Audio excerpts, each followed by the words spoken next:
දිනක් කුඩා ගමක ජීවත් වූ විශාල ලස්සන අලිපැටියෙක් සිටියා. එයාට මිතුරෝ ගොඩක් හිටියා. පොඩි හාවා, මීමැස්සා, කපුටා සහ වදුරා. ඔවුන් හැමෝම එකට හොඳ ජීවිතයක් ගත කළා. දිනක් උදේ අලිපැටියා දැක්ක ගම පැත්තෙන් ලොකු දුමක් අහසට යනවා. අලිපැටියා ඉක්මනින් ගමට දුවලා ගියා. ගමේ මිනිස්සු බියෙන් දුවගෙන යන විට අලිපැටියා ඉක්මනට ගඟට ගොස් වතුර ගෙනල්ලා ගිනි නිවියමට උදව් කරා. ඒ සමගම ඔහුගේ මිතුරනුත් උදව් කළා. හාවා ගමේ ළමයින්ට කියලා ඔවුන් ගිනි වලින් පලා යන්නට උපදෙස් දුන්නා. මීමැස්ස ගඟේ ඉඳලා තවත් සතුන්ට දෙනුම් දුන්නා. කපුටා උඩහසෙන් පියාගෙන ගමට පණිවිඩගෙන ගියා.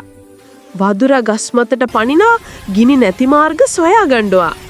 සෑම සතෙක්ම තමන්ට හැකි විදිහට උදව් කළා.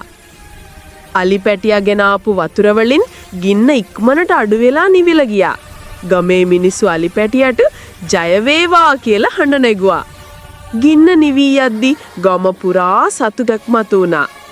අලිපැටියා සිනාසෙමින් කිව්වා, "මට මේ ගම බේරෙන්න පුළුවන් වුණේ මගේ මිතුරන් නිසාය. හැමෝටම ස්තුතියි." ඒ දවසේ පස්සේ ගමේ හැමෝම එකට වැඩ කරන්නත් ඉගෙන ගත්තා.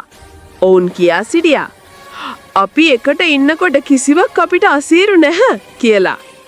අවසානයේදී අලිපැටියා සහ ඔහුගේ මිතුරන් ගමේ අලුත් ආරම්භයක් පටන් ගත්තා. ඔවුන් හැම දවසකම ගම පිරිසුදු කරමින් සතුන්ට සහ මිනිස්සුන්ට උදව් කරමින් ජීවත් වුණා.